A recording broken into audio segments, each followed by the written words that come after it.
신체적인 상처뿐만이 아니라 마음의 상처를 주는 학대는 그 어디에서도 일어나서는 안 되는데 고령화 사회로 들어서면서 노인을 대상으로 한 학대가 매해 늘고 있답니다.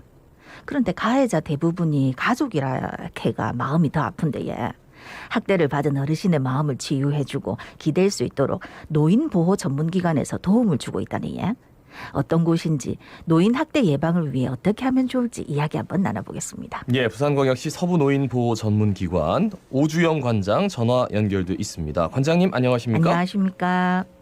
네, 안녕하십니까. 네네. 그 서부노인보호전문기관 노인을 보호하는 곳이라는 건 대충 뭐 짐작이 되는데 좀 소개해 주실까요? 네네. 아마 많은 분들이 노인복지관 하면 많이 들어보셨을 텐데요. 네. 노인보호 전문기관이라고 하시면 잘 모르시는 분들이 꽤 많을 것 같아요. 네, 저희 노인보호 전문기관이 2004년에 아마 첫 발걸음을 떼었고요.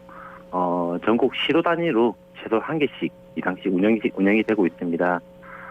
부산의 경우에는 동부노인보호 전문기관, 서부노인보호 전문기관 이렇게 두 개 기관이 관할직을 나누어서 운영하고 있고요. 예. 가장 중요한 것이 아마 주요 사업일 텐데요. 우선 노인학대 신고 상담 전화를 24시간 운영하고 있고요. 더불어 예방교육, 홍보사업, 심리치료 프로그램, 노인 인식 개선 사업 등 지역사회 어르신들의 학대 예방과 인권 보호를 위한 다양한 사업들을 시행하고 있습니다. 예, 네. 다양한 사업 중에 노인학대 신고 상담 전화를 24시간 운영하고 계신다는데 작년에는 신고가 얼마나 들어왔습니까? 노인학대 살해 신고가 매년 꾸준히 증가하고 있는데요. 부산광역시의 경우에는 지난 2021년 한 해 동안 1,200건이 넘는 신고가 접수되었고 네네. 그중 학대 사례는 495건으로 집계되었습니다. 2020년 대비 약 16%가량 증가된 수치이고요. 전국적으로도 매년 꾸준히 증가하고 있는 추세입니다. 예. 가해자 대부분이 그 가족이라고 들었습니다. 뭐 어떤 일이 일어났는지요? 네. 맞는 말씀이시고요. 저희 노인보호 전문기관에서는 노인학대 가해자를 학대 행위자라고 정의하고 있는데요. 네. 예. 학대 행위자 비율로 보면 배우자나 아들, 딸 등의 가족의 비율이 전체의 89%로 가장 높습니다. 또한 학대 사례 유형에서는 가장 높은 비율을 차지하고 있는 것이 정서적 학대인데요. 예. 어르신들에게 정서적으로 위협이나 협박하는 언행뿐만 아니라 마치 없는 사람처럼 무시하고 말도 걸지 않고 이러한 행동들도 정서적 학대에 포함됩니다. 실제 사례를 간단하게 말씀드리면 예. 음주 후 이제 폭언을 일삼는 아들 또는 배우자 같은 경우가 있고요. 어렸을 적 가정폭력을 겪었던 아들이나 딸들이 나이 드신 부모님에게 신체적이나 정서적 학대를 가하는 경우도 있습니다. 예. 심지어 재산을 모두 물려받고 난 뒤 부양에 관하여 나 몰라라 하는 그런 방임 사례도 있고요.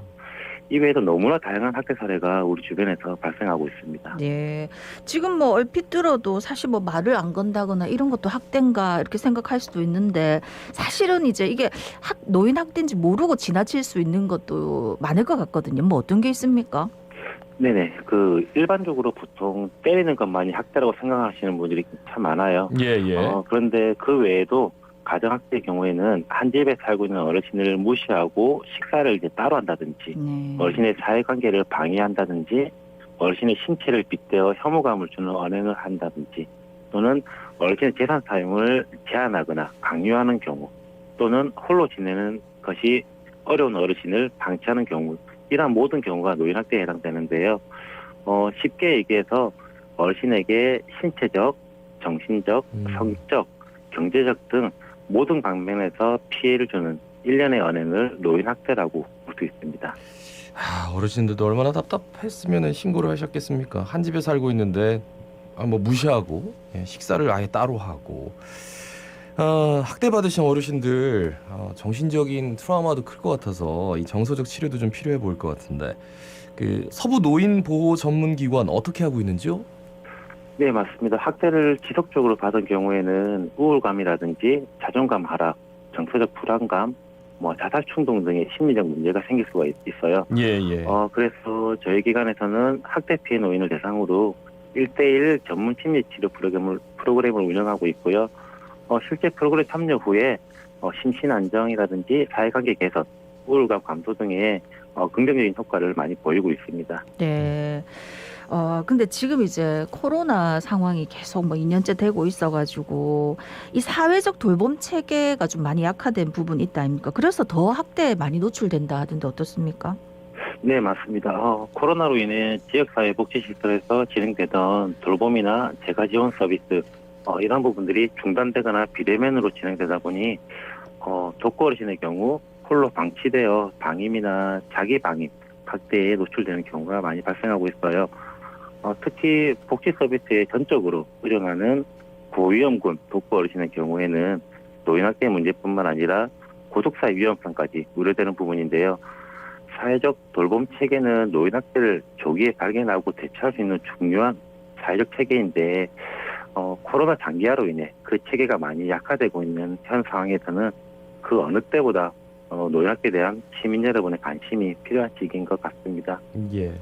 만약에 본인이나 주변 어르신 저 학대를 당했다라고 생각한다면 어디로 연락을 드리면 좋을까요? 네, 노인학대를 목격하거나 의심될 경우 예. 전국 어디서나 국번 없이 1577-1389, 1577-1389로 연락 주시면 각 지역의 노인보호 전문기관으로 연결되고요. 상담 전화는 다시 한번 말씀드리지만 24시간 운영되고 있습니다. 예. 참고로 전화 주시는 위치에 따라 관할 지역이 정해지니까 참고해 주시면 감사하겠습니다. 예. 지금 뭐 아까 예방 프로그램, 상담 프로그램 여러 가지를 하고 계신다고 하셨는데 앞으로 이 노인 학대를 좀 막기 위해서 서부 노인 보호 전문기관에서는 어떤 계획들을 가지고 계십니까? 네, 저희 기관에서는 세대가 상호 존중하는 사회, 노인과 함께하는 밝고 건강한 사회가 저희가 추구하는 비전인데요. 우리 사회의 어르신들의 학대 예방과 인권 보호를 위해 앞으로도 지속적으로 다양한 사업들을 펼쳐갈 예정입니다. 예.